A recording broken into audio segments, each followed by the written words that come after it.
If you're important enough to have a day dedicated to you, then I reckon you're right up there. What are we talking about? We're talking about bees.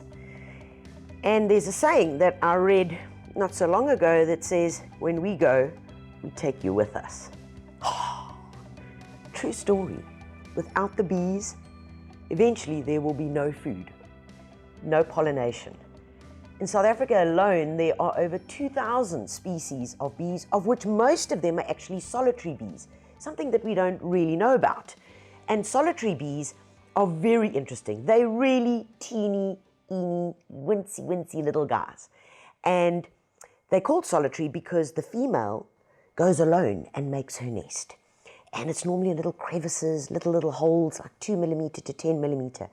So today, in honor of the beautiful bee, we can call her Maya, we are going to make a solitary bee hotel, which is going to be super cool.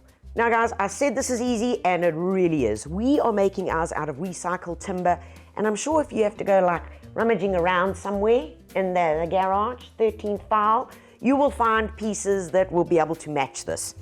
And it's only 5 pieces, so we're keeping it really simple.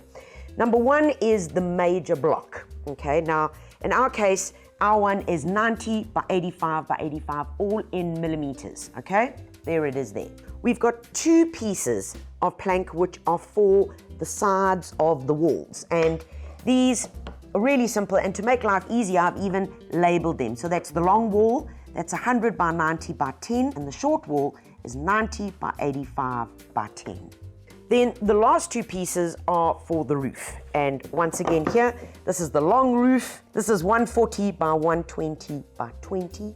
And the short side is 120 by 120 by 20. First job is to sand our 5 pieces of wood. You can use just an ordinary piece of sandpaper, maybe on a piece of wood. Makes it a bit easier. You could use a big guy like this. Or you could simply just use one of these little sponge sanding blocks. I love these things.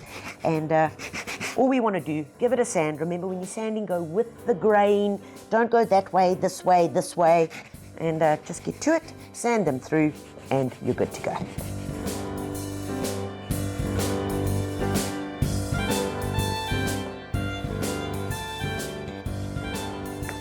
Right, now that the sanding is done, just give everything a really good wipe down.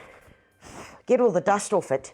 And then we're going to start with our little holes for our solitary bees. Now that goes in this big guy, and this is on the length. So there's your length, and just lots of little holes in it, no particular arrangement, and that is going to make our little cavities for where our solitary bees will eventually make their home. Here we're using drill bits from 2 millimeter up to 10 millimeter. When drilling into the block of wood, try and go down at least between 5 and 10 centimeters in depth. Okay, let's clear the deck, because now we're going to get ready for painting.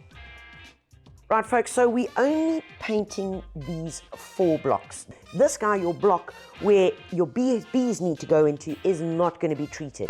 It's treated, not so lacquer for bees. Okay, now what we're going to be using is something called waterborne marine. Now, folks, this is, what I like about it is, number 1, my paintbrush, I can just clean with some lukewarm water. And it's really tough. It dries very, very quickly. And most importantly, it can be used for windows, gates, anything outdoors that you want to last. Importantly, do not shake it. Do not turn it upside down, but simply open it gently and then give it a good stir with the flat paddle. You can see the colors is almost a milky, quite runny, goes a long way. 1 litre tin like this will do about 10 square meters. And because I've only got 4 pieces of wood to paint, I'm not going to be using the whole tin, but what I am going to be adding in is some of this, which is called Wood Arc Colors Brights. And it comes in all different colors. So you can get it in red, you can get a lovely blue. I'm going for the yellow, nice and bright, sunshine yellow. So what I am going to do is just, got a little container here, I'm going to empty half of this into here, and you'll get a much better look at the color of this marine water-based sealant. And then give this a good shake. And this is where your creativity can go wild. If you're wanting a paler, you can add only little bits. Of course, I want bright, so I'm going with half of this guy straight into here. That should do it. And then a good stir. Oh, this is so yummy. This is happiness in a jar. Rightio, we are ready. Now, when it comes to painting, good brush, always important, something as an underlay, and then away you go. When painting, work with the grain, folks. Also important that we want to do 3 coats of this. 1 coat is not going to be enough for good, proper sealing and protection against the elements. Once your first coat is on, allow it to dry till touch dry, and then, remember, in between your first and second coats, give it a light sanding with a fine sandpaper. And always remember to dust it off. Whilst we're waiting for that last coat to dry, I want to attach the picture keyhole hanger. Now, what is that? That's this little guy over here, this little gadget. 2 little screws, very simple, guys. This is what the mechanism is going to be that we're going to hook it on wherever we're going to place it. So, nice and easy. Just take a ruler. Remember, it's going to sit at this angle, like at a 45. And just pop it along from corner to corner, and then take this little guy, pop him there in the middle, all right? And then we're just going to trace the outside of it, because we need to know where to drill over there. Plain and simple. And now where that little mark is, we're just going to use a drill and make a couple of holes in there, so whatever we're hanging it on, it's got somewhere to get into. Pop that little guy on the back, and then let's just put them into place.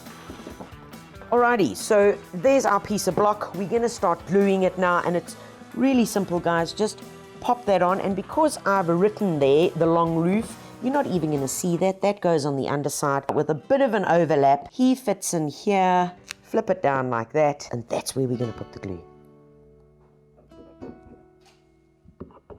And then on he goes. And apply a bit of pressure, and then the 2 bottom pieces. So that guy sits there, and that guy sits there. So, bit of wood glue on. Let's get it into place. So now all you do is leave it to dry. It is optional. You could clamp this if you wanted to, if you wanted it perfect. Oh, mine's looking kind of cute, bit rustic as well. All right, guys, it's time to put up our little bee hotel, but we don't have 1, we've made 3, and they are gonna look too new. Now remember, when you're putting up a bee hotel, you wanna put it in a sunny spot, preferably, of course, next to some flowers or trees, or on a pole next to a bed, so that these guys can be as comfortable as possible. The amazing fact is, in one of these little holes, only 1 little youngster comes out. I can't wait to get them in there.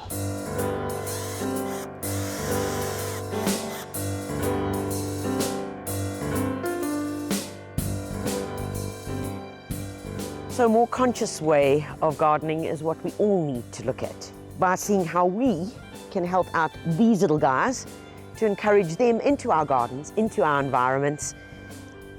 And not only is it responsible, but doing this is pretty fun too.